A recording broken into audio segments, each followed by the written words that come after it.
Have you ever felt overwhelmed because you're about to start something new? Well, guess what? Today we're going to talk about the power of getting started. And if you're here for the first time or if you're returning, you're in the right place at the right time, because your life and the life moves that you make are going to set you up for the success that you desire. So come on, let's go ahead and make some life moves together.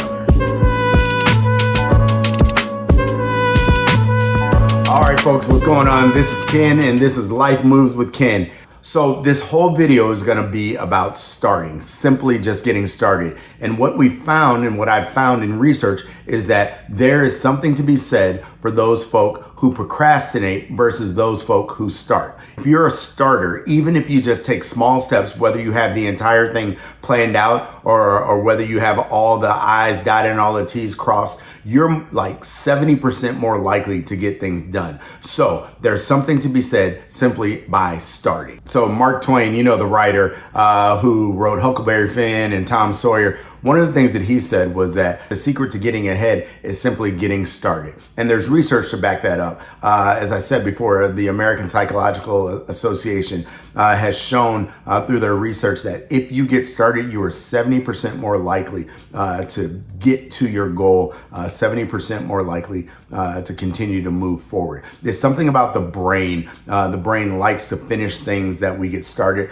So as we are starting things, even in the incremental amount or in the small amount, our brain likes to see things finished. And so we're more likely to move towards success, move towards completion, if we would just go ahead and get started. It's kind of like what we call the snowball effect. Once you get started, the more likely you are to keep on going. So here's the real question that you have to answer. What is holding you back?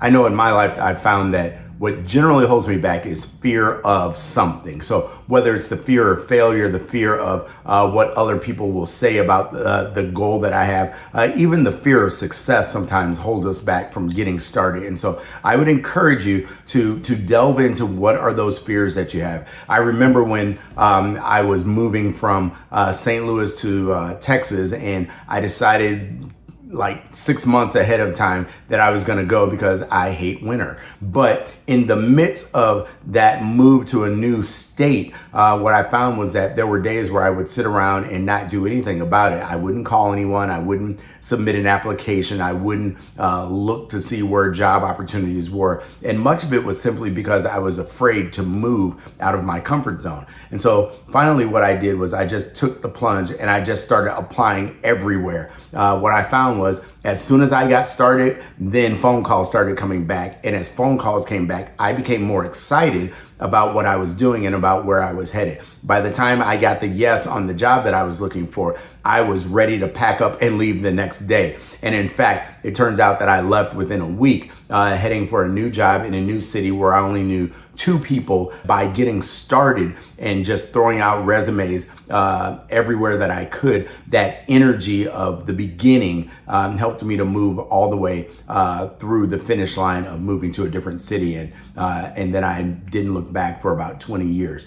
And so I would suggest to you that if you have a fear of starting, if you have a fear of moving, just go, just jump out there and go. And trust that even if it doesn't work out well for you, the fact of you getting started will create an energy that will help propel you towards your goal. The second thing we know is that starting helps you to gain clarity. And so if you're one of those folk, you're like, I have to see it all before I can go ahead and move. Here's what happens. As you start moving, it's kind of like walking through fog.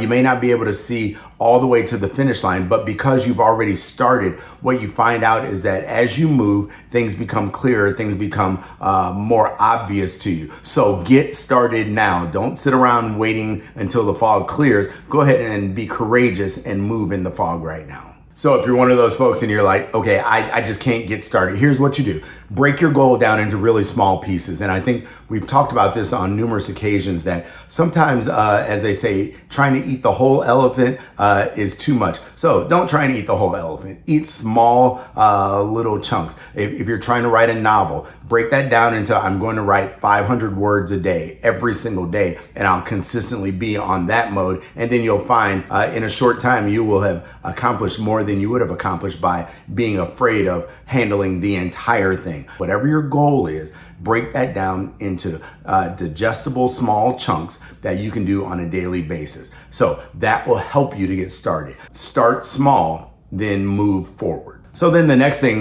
you want to do is really, maybe you just want to make a deadline. So deadlines, sometimes they're arbitrary, but the fact that you put a date on it, that actually pushes you to keep on moving. Small chunks with a time-bound result. When are you going to start? Great. When are you going to end? Great. Go for it. How many colleges are you going to apply to this week, this month, this year? The issue is setting a date and holding yourself to that date, even if the date is just an arbitrary time that you put on it, because you don't really have to have a date. I would suggest that not only do you break it down into small pieces, your goal, but then also put a date where you're holding yourself accountable to ensure that you will meet some deadline for which you have to have the goal met. Now, here's one that perhaps many of us don't consider. Wherever you're working or wherever you're trying to get things done, make sure that your environment is conducive to you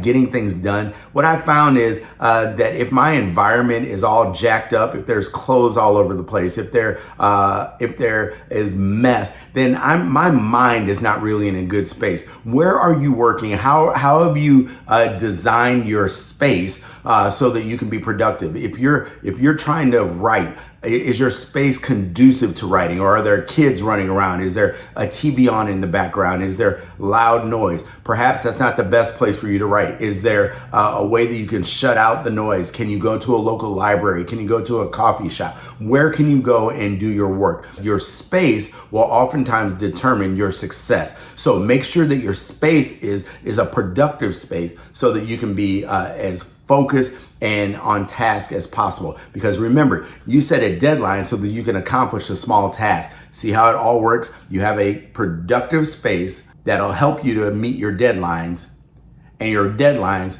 are connected to the small little chunks that you have designed for the goal that you're trying to achieve. Now, what I'm about to say, you're probably getting tired of if you've ever watched any of my videos, but I really want you to hear this.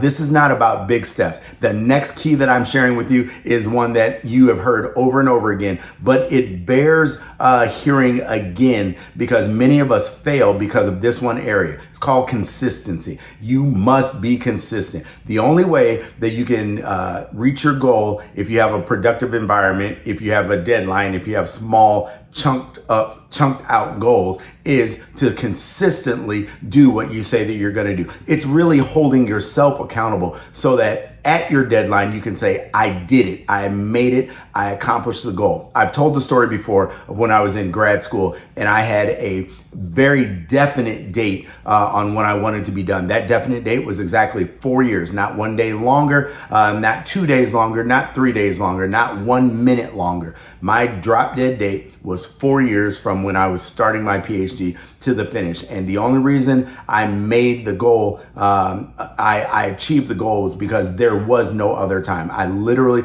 was packing up to move. So I made sure that I accomplished that goal because I couldn't be somewhere else accomplishing classes and things like that. 4 years was the goal. And because I consistently did the small things to get myself to the bigger goal, I was able to accomplish that. What goal do you have that you haven't been able to achieve because you're not consistently doing the things that you said you were going to do? If you aren't going to be consistent in what you say that you're going to do, then just tell yourself, I'm not really trying to do this. That would be more real than saying I'm about to do something every day for the next month, and yet on day 2 you quit. Hey, be honest with yourself so that you can really get real about what you really desire to do. If it's not something you want to do, it's okay. Just say, I don't want to do it. If it's something that's a goal of yours and you really are passionate about it, then get real with yourself. Put boundaries around your goal and get it done. Now, the final thing that you can do is to celebrate those small victories. Really what we find is that those who celebrate the small wins, they achieve greater wins in the long run. So if your goal is a fitness goal, after you've been on task for 2 to 3 weeks, celebrate the small win and then keep on using that energy to propel you forward to your success. What I'm trying to say is that the goals that we have, they're important to us if they are important to us. And if they're important to us, then we ought to celebrate when we're achieving those small things. Remember, success doesn't come in big chunks. It comes in small, incremental growth. And so when you set goals, when you are consistent, when you have deadlines, when you break it down into small pieces, and then when you celebrate the small wins, you will find that you are much more likely to achieve your goals simply because you started. As you may have heard before, the journey to 1,000 miles starts with one step. So what small step can you take today to start your journey to your goals? Yes, you can get there, and it may be 1,000 miles, but that's okay. Take the first step today, and you'll find you will be much closer 6 months from now than you were. Hey, look, guys, that's what I have for you today, and thanks for watching. I'm really glad that you were here as we make life moves together. These are just things that I have found are successful and have been successful for my life. So I'm challenging you to take on these small little nuggets and put them into practice into your life, and let's see how far you can get towards your goal. I'm Ken. This has been Life Moves with Ken. Keep on making those life moves because life really does move. Hope you have a great day, and I'll see you next time. Bye, guys. Hey, guys. Hey, you. Have you liked and subscribed?